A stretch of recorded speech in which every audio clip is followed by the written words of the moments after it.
Bistado ang balak ng isang dalaw sa kulungan nang magpuslit ng droga at yosi.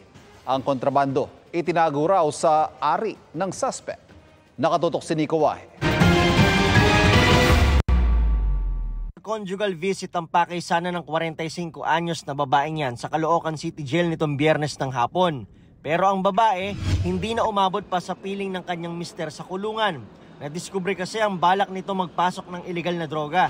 Nakalagay sila sa isang plastic tapos sinisit sila ng kondom.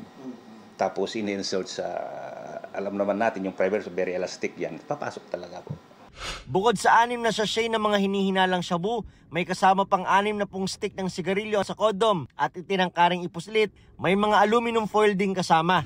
Ayon kay Jail Superintendent Jerome Verbo, warden ng Caloocan City Jail, lahat ng dalaw sa City Jail ay subject for search. Kung makikita niyo doon sa gate kanina, may room doon na private room. Sinesearch talaga. Lady personnel din ang nagsesearch. Bawal po yung mag-search yung lalaki sa mga babae.